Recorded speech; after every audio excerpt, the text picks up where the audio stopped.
Hi, it's Jeremy Heath here, and just had a little bit of feedback about my previous video that was all about the value statements and how we could price for optimum profit and understand the reasons why people buy things in different for different reasons and in different sectors.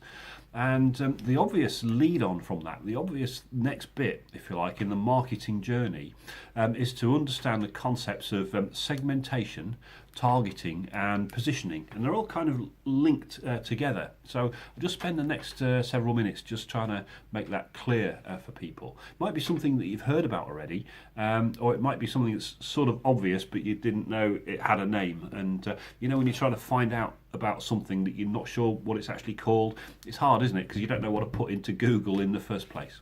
So segmentation, targeting and positioning is all about the premise that different product offerings appeal to different people, and it's kind of linked to the 4 value statements. But when you feel just highly aligned with a product offering or with a brand, it's because it's for you. It's aimed at you. The people that have positioned that product, you are their target market.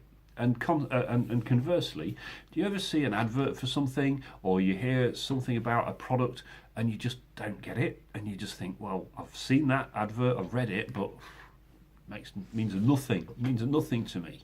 Why is that? Well, it wasn't aimed at you. You're not the target market. So it doesn't matter that you don't understand it. It seems a bit harsh, doesn't it? But it's just the truth. When we design a product or a service and we put it into the market, we go with a very small segment of the person, of the ideal customer in mind. And the better we can target that, the more of those people will really get it, and they'll just find loyalty and trust with our offering and with our brand. And it's almost like we're speaking to them directly on a one-to-one basis. I don't know if any of you have heard of or used avatars. I've been talking about this in a marketing sense. An avatar is like it's a portrait, shall we say, a description of a customer. It's the ideal customer that you're aiming your product at. And with an avatar, essentially you build a picture, a story, if you like, around this person. Perhaps you give them a name, you describe perhaps where they live, the type of house, the newspaper they read, what media do they consume, maybe what their interests are, what their earnings are. And why it is, what is it about them that makes them interested in your offering? Once you've built that avatar, then all you've got to do is find people that look like them with those same characteristics, and the chances are that they will have an affinity with your product or service too. So when we talk about segmentation, we're thinking of the different types of people whereby our products have inevitably got different advantages, and not everybody buys the product for the same reason. So if we can understand what the segments are, the different groups of people, in other words, then we can change our marketing to bring out those advantages, and actually perhaps have different products, for these people, for those people, and perhaps these people over here, offering either the same product but branded differently, or with different added benefits, warranty, price points, and so on, or actually different products at different quality levels, or something like that. So if you've got a product in the market, or you're selling something, could be a package, could be training or mentoring, could be a book, could be a physical product, could be food, could be anything, and you're doing okay with it, it means that you've found a niche, you're finding a segment of the people to whom your product really appeals.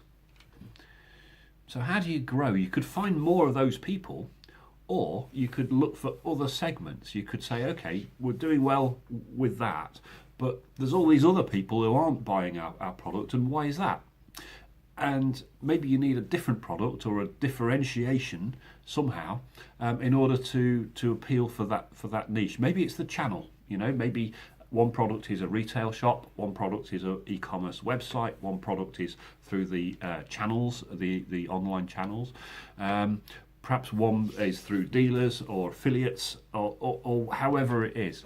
in your market. But that idea of dicing and splicing, if you like, means that you can so finely tune your products to the needs of those tightly targeted people groups, that they just get it, and that's why brands attract so much loyalty.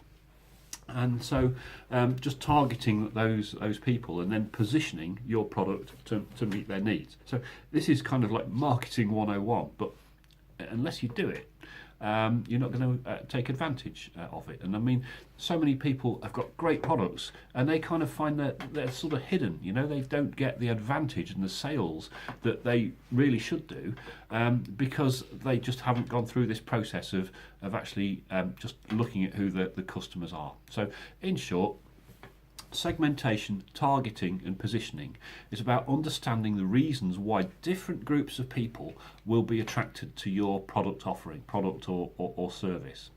And then finally tailoring that product or service to that group of people and finding a way of presenting it to them in a compelling way. So you do that for the first group, and then you identify the other groups and you differentiate your offering so that you've got a product in each of those categories. So I hope that makes sense, and I hope it's useful to you, because if it helps you to increase your sales and perhaps increase your margins as well, and to understand who buys what and why, then that would set you up for some business growth, and that's what does it for me, is helping people to achieve growth. So there'll be more videos on marketing and sales and loads of other stuff as well. But for now, segmentation, targeting and positioning, that's something to pay some attention to you in your marketing. So thank you for that, and I look forward to connecting with you again soon.